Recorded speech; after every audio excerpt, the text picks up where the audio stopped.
ኢትዮጵያ ውስጥ የአንድ እናት ልጆች በዓላማ ተለያይተው ተጣልተው የእብድ ገላጋይ በዝቶ ወንድማማቾች እርስ በርስ መጋደላቸውን ቀጥለዋል። በዚህ ሰሞን አማሮችና የሙሉ ኢትዮጵያ ልጆች የተፋጁባት ቀይ ደግሞ ደብረ ታቦር ትባላለች። በዚያች ከተማ በአስራዎቹ የሚቆጠር የድሮን ጥቃት መፈጸሙ ተጽፏል። በፋኖች በኩል ከተማዋን ለመቆጣጠር የተደረገው ሙከራም በጥብቅ እየተተቸ ነው። ነቃ ጥበብ በየነ በሚል ስም የጻፉ አካል የወያኔን አጀንዳ ሸክመው የላኳቸው ወጣት ጎንደሬዎች ደብረ ታቦር ላይ እንደ ቅጠል ረገፉ ሲሉ የውጊያውን ውጤት ገልጸውታል። ነቃ ጥበብ በጽሁፋቸው ይህ ኃይል የወያኔን የጦር ስልት ነበር የተከተለው፣ በሰው ማዕበል ሂውማን ዌብ ግር ብሎ ወደ ጦርነት መግባት የሚል አገላለጽም ተጠቅሟል። ደብረ ታቦር ውስጥ የነበረው የጸጥታ ኃይል ቁጥር ሚሊሻና አድማ ብተና 300 ነበር የሚሉ ነቃ ጥበብ እሳቸው ጓል ወሰኖች የሚሏቸው ራሳቸውን ፋኖ ብለው የሚጠሩ ተፋላሚዎች ግን በቁጥር በትንሹ እስከ 5000 ይደርሳሉ ብለዋል። በእኒህ ጸሐፊ መረጃ መሰረት ፍልሚያው 300 ለ5000 ነበር ማለት ነው። ከኒያ የፋኖ ተዋጊዎች መካከል በርካቶች በውጊያው እንደተገደሉ የተገለጸ ሲሆን ከሚሊሻና ከአድማ ብተና የተገደለው ቁጥር ግን 10 አይሆንም ተብሏል። እስከ ትናንት ሐሙስ የካቲት 5 ቀን 2018 ዓ.ም ድረስ በደብረ ታቦር ከተማ ውስጥ ሞቶ የተገኘው የፋኖ ኃይሎች አስከሬን በቁጥር 300 ደርሷል ተብሏል። ከዚህ በተቃራኒ የጻፉ ምንጮች ፋኖ በደቡብ ጎንደር በከፈታቸው ተከታታይ ዘመቻዎች ለቁጥር የሚያሰለች የሚሊሻ ኃይል እንደማረከ የብልጽግና ፓርቲ አመራሮችንም ከዚህ ምድር እንዳሰናበተ ያትታሉ። ባለፉት ጥቂት ቀናት የመንግስት ኃይሎች በአማራ ክልል ውስጥ ከሚገኙ ከበርካታ አካባቢዎች ለቀው መውጣታቸውን ተከትሎ የፋኖ ኃይሎች የያዟቸውን ቦታዎች ማስፋታቸውም እየተሰማ ነው። ከዚህ ጋር ተያይዞ መንግስት መጠነ ሰፊ የድሮን ጥቃት እየፈጸመ እንደሚገኝ አንዳንድ ጥቆማዎች ያሳያሉ። የአማራ ማህበር በአሜሪካ ላከሊ ብሎ መሰረት ሚዲያ ያስነበበው መግለጫ እንደሚያሳየው መንግስት በአማራ ክልልና በአጎራባች አካባቢው ህዝብ በሚበዛባቸው ከተሞች ንጹሃን ላይ ያልተመጣጠነ ኃይል ተጠቅሟል ተብሏል።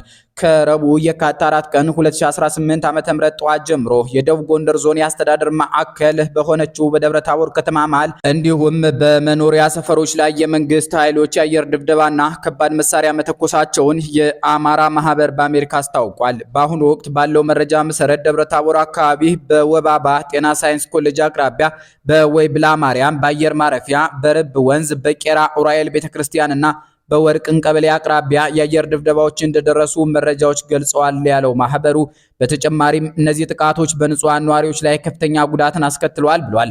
በመኖሪያ ቤቶችና በህዝብ ትምህርት ቤቶች ላይ ከፍተኛ ውድመት አስከትለዋል። ነገር ግን በቀጥለው የበይነመረብ መገናኛ መስተጓጎል ምክንያት የደረሰው ሞትና የንብረት ኪሳራ ትክክለኛ መጠን ሊረጋገጥ አልቻለም። በተጨማሪም የፋኖ ደጋፊዎች ናችሁ በሚል ሰበብ በአካባቢ ነዋሪዎች ላይ ሰፊ ስር እየተፈጸመ እንዳለ የአማራ ማህበር በአሜሪካ መረጃዎች ደርሰውታል ብሏል። ማህበሩ ዓለም አቀፍ ታዛቢዎች መንግስት እየተጠቀመ ያለውን የንጹሃንን ህይወት አደጋ ላይ የሚጥል ያልተመጣጠነ ኃይል እንዲያወግዙ፣ መንግስት እያደረሰ ያለውን ጥቃት እንዲያቆም፣ የሰብአዊ መብቶች እንዲያከብር፣ ያለ አግባብ የታሰሩ ግለሰቦች ያለ ቅድመ ሁኔታ እንዲፈቱና የበይነመረብ መገናኛ ወደ ነበረበት እንዲመልስ ጫና እንዲያደርጉ ጥሪ አቅርቧል። በአጭሩ ደቡብ ጎንደርና የበጌ ምድር መናገሻዋ ደብረ ታቦር ብዙ መፈራረስ፣ መጎሳቆልና መድማት አጋጥሟቸዋል። እንዲሁ ነገሩን በጥሞና ላስተዋለው ዘፋኙ ጣሊያን አልወረረን ተኩስ አልተተኮሰ፣ በግላችን ጉዳይ ቤታችን ፈረሰ እንዳለው ነው። አይደለም የዛሬ ዘመን ጣሊያኖች ህወሓትና ሻቢያ ከዚያም ጀርባ ግብጽና ሳውዲ አረቢያ ናቸው የሚሉ ኢትዮጵያዊ ብሔርተኞች ደግሞ ተኩስም ተተኩሷል፣ ህወሓትን በውክልና የጦርነት ዘዴ የኢትዮጵያ ኮር ስቴት የሚባለውን አማራን እንዲሁም ጎንደርን ወሯል እያሉ ነው። ለዚህ ግብረ መልስ ይመስላል ትናንት ሐሙስ የካቲት 5 ቀን 2018 ዓ.ም ምሽቱን የህወሓት ማዕከል በሆነችው መቀሌ ከተማ የድሮን የመድፍና ታንክ ድምጾች ሲሰሙ እንደነበረ ተጽፏል። ወዲ ሀጎስ የተባለ መቀሌ ኗሪ ነገሬ ብለው አንድ ጸሐፊ እንዳጋሩን ከሆነ ተኳሹ ራሱን የትግራይ ሰላማዊ ኃይል ወይም ሐራ መሬት ብሎ የሚጠራው ቡድን የትግራይ መከላከያ ሰራዊት ወይም ቲዲኤፍ፣ ሻቢያ ወይም የኢትዮጵያ መንግስት ሊሆን ይችላል። በኢትዮጵያ ግዛት ውስጥ በተለይ በመቀሌ ከተማ ላይ የድሮን ጥቃት በመፈጸም ግን ከብልጽግና ውጭ የሚጠረጠር አካልም ብዛም የለም። በዚያ ላይ የድሮን ጥቃቱ የደብረጽዮን ገብረ ሚካኤል መኖሪያ ቤት አካባቢ መፈጸሙ ተገልጿል። ከ5 ዓመት በፊት ህዳር 2013 ዓ.ም የወጡ ዘገባዎች ትናንት የአብይ አህመድ አሊ ድሮኖች የጥቃት ኢላማ ሆነው ነበር የተባለላቸው ደብረጽዮን ገብረ ሚካኤል ቢሮአቸው ያለበት ግቢ ውስጥ በኮንክሪት የተገነባ መደበቂያ ዋሻ እንደተገኘ አትተው ነበር። በእርግጥም ትናንት ምሽት አብይ መቀሌ ላይ የድሮን ጥቃት ፈጽመው ከነበረና የተኩሱ ኢላማ የህወሓቱ ሊቀመንበር ከነበሩ ለወደፊቱ ደጽያችን የኮንክሪት ዋሻ ዳግም ሊጠቀሙባት ይችላሉ። በእርግጥ ትናንትም ተጠቅመውባት ሊሆን ይችላል። ደጺ ከዚያ የድሮን ጥቃት ቀደም ባሉ ጥቂት ሰዓታት ውስጥ ሴትና ወንድ ተጋሩ ዘጋቢዎችን ከፊት ለፊታቸው ኮልኩለው በሰጡት ጋዜጣዊ መግለጫ የፌዴራል መንግስቱ ዳግም ወረራ ለመፈጸም ኃይል እያስጠጋ ነው ሲሉ ተደምጠዋል። ደብረጽዮን ገብረ ሚካኤል ከጥይቱ በፊት የህወሓትን 51ኛ ዓመት የምስረታ በዓል የካቲት 11ን ምክንያት አድርገው በሰጡት መግለጫ የአዲስ አበባው መንግስት በሰራዊቱና በህዝቡ ላይ ተኩስ መክፈቱንና አድቅቀናቸዋል፣ አሁንም እናደቃቸዋለን የሚሉ ፕሮፓጋንዳ ዛቻዎችን እያሰማ መሆኑን ጠቅሰዋል። ህወሓት ደደቢት ውስጥ የተወለደችበት በዓል የሚከበረው የሰላም ስምምነቱ በተጣሰበትና የወረራ ስጋት ባለበት ወቅት መሆኑን የገለጹት ደብረጽዮን ገብረ ሚካኤል የትግራይ ህዝብ ለህልውናውና ለሉዓላዊነቱ ከመቼውም ጊዜ በላይ እንዲዘጋጅና እንዲታገል ጥሪ አቅርበዋል። ይህ ቀጥተኛ ፍጥጫ ህወሓት ለፋኖ ድጋፍ እያደረገች ቢቻል ባህር ዳርን ካልሆነም ደብረ ታቦርን የመቆጣጠርና የፍልሚያ ሜዳውን ከተከዜ በስተደቡብ ለማድረግ እየጣረች ነው የሚል ትንተና ወልዷል።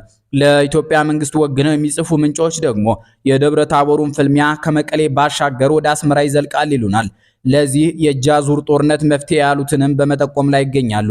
ለአብነት መሐመድ በተሰኘ ስም የጻፉ አካል አንድ የአሰብ ወደብን በ15 ደቂቃ ኦፕሬሽን በእጃችን ውስጥ አስገብተን ከሃኒሽ ደሴት ጀርባ በቀይ ደረጃ ተጠንቀቅ የቆሙትን ፈጣን የባህር ኃይል ተዋጊ ጀልባዎች ወደ ምጽዋ ወደብ ይሰማራሉ። ሁለት ምጽዋ ወደብን በ27 ደቂቃ ኦፕሬሽን በእጃችን አስገብተን በኤርትራ አየር ክልል ውስጥ የትኛውንም በረራ የተከለከለ መሆኑን እናውጃለን።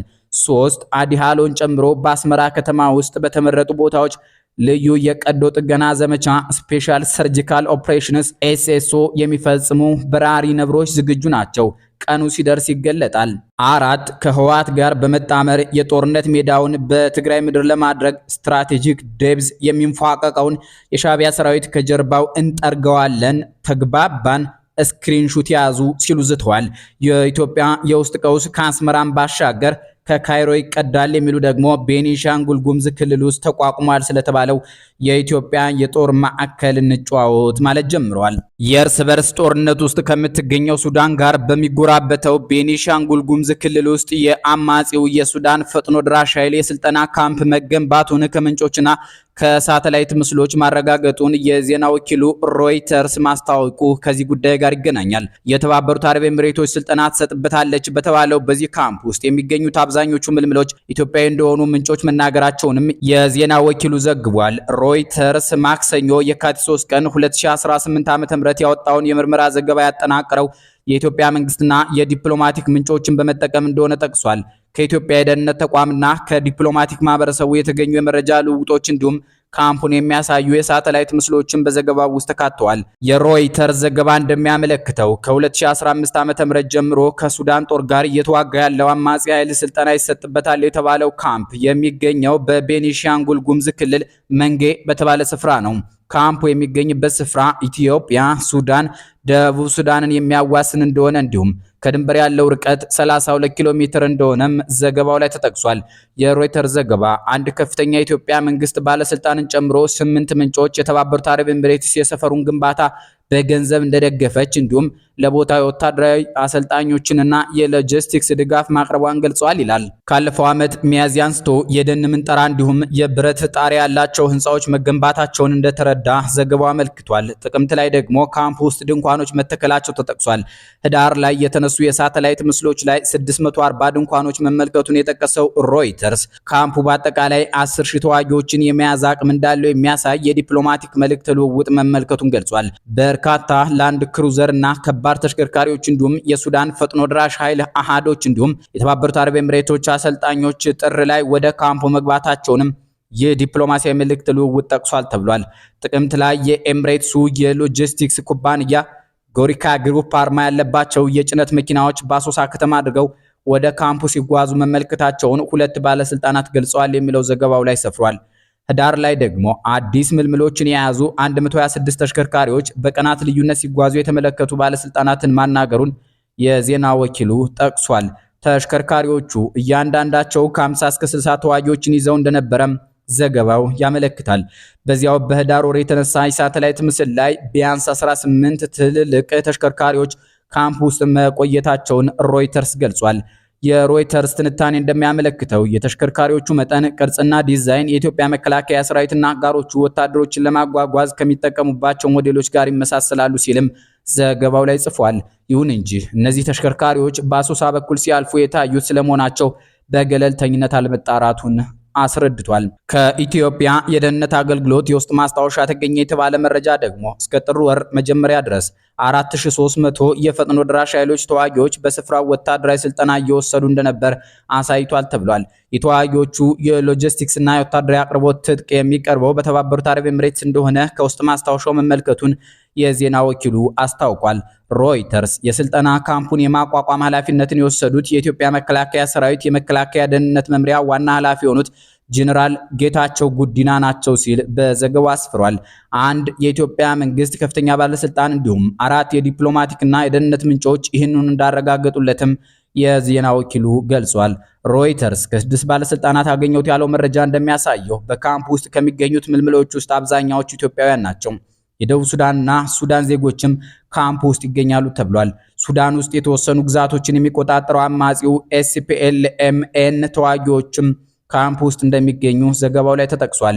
ቡድኑ ግን ኃይሎቹ ኢትዮጵያ ውስጥ ይገኛሉ መባሉን አስተባብሏል። ሮይተርስ ካምፑ በሚገኝበት ስፍራ ላይ የሚደረገው ግንባታ በጥር ወርም መቀጠሉን ከሳተላይት ምስሎችና ከምንጮች ማረጋገጡን ዘግቧል። እንደ ዜና ወኪሉ ዘገባ ከካምፑ በ53 ኪሎ ሜትር ርቀት ላይ የሚገኘው አሶሳ አየር ማረፊያም ካለፈው ነሐሴ ጀምሮ አዲስ ግንባታዎች እየተከወኑለት ነው። በአየር ማረፊያው የሚደረገው ግንባታ ስፍራው የድሮን ማዘዣ ማዕከል እንዲኖረው የሚያደርግ መሆኑ ካደረገው የሳተላይት ምስል ምርመራ እንዲሁም ከአንድ የመንግስት ባለስልጣን የተገኘ መረጃ መረዳቱን በዘገባው አካቷል። ሮይተርስ በምርመራው የደረሰባቸውን ግኝቶች በተመለከተ ከኢትዮጵያ መንግስትና ከሱዳን ጦር ኃይሎች መረጃ ለማግኘት ያደረጋቸው ሙከራዎች እንዳልተሳኩ ገልጿል። የተባበሩት አረብ ኤምሬቶች የውጭ ጉዳይ ሚኒስትር በበኩሉ በሱዳን ጦርነት ውስጥ በማንኛውም መንገድ ተሳትፎ እንደሌለው በመግለጽ ምላሽ እንደሰጠ ዘገባው ያመለክታል።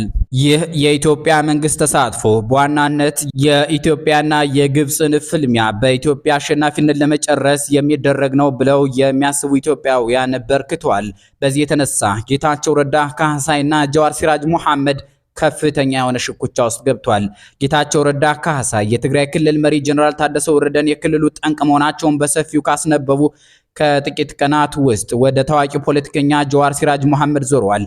በጌቾ ሰፋ ያለ ፌስቡክ ጽሑፍ ጀዋር ለአብይ ባለው ጥላቻ የተነሳ የኢትዮጵያ ስትራቴጂካዊ ጥቅም ላይ ሁሉ ሰይፉን የሚመዝ ባንዳ ሆኖ ተገልጿል። የአብይ ምስራቅ አፍሪካ ጉዳዮች አማካሪ ሚኒስትሩ ጌታቸው ረዳ እንደሚሉት የኢትዮጵያን የረዥም ጊዜ ጥቅሞች ከገዢው ፓርቲና ከጠቅላይ ሚኒስትሩ መለየት በነ ጀዋር ልብ ሊባል በተገባ ነበር። ጌታቸው ረዳ ካህሳይ አክለው አገዛዙን አለመውደድ የአገርን ጥቅም ከመለየት ነፃ አያደርግም ሲሉ እነ ጀዋርን ባንዳ ለማለት ዳርቷቸው ጃዋር የሮይተርስን ዘገባ እንደመተማመኛ ወስዶ አብይ በጎረቤት ሀገር ሱዳን ቀውስ ውስጥም እጁን አስገብቷል እያለ ከበሮ ሲመታ ሰንብቷል። ጌታቸው ረዳም ወንድሜ ጃዋር እንኳን ደስ ያለ ሲሉ የጻፉበት ሐሳብ በኢትዮጵያ ጠል መገናኛ ብዙሃን ተንሸራሽሮላል ማለታቸው ይመስላል። ጌታቸው ረዳ ካህሳይ እንደሚሉት በሱዳን ቀውስ ምክንያት ኢትዮጵያ ከየትኛውም ሀገር በበለጠ ኪሳራ ውስጥ ነች። ቀውሱን በዳር ሆና መመልከትም የበለጠ ዋጋ ያስከፍላል። እናም ኢትዮጵያ ጥቅሟን ለማስከበር የተለየች አይደለችም።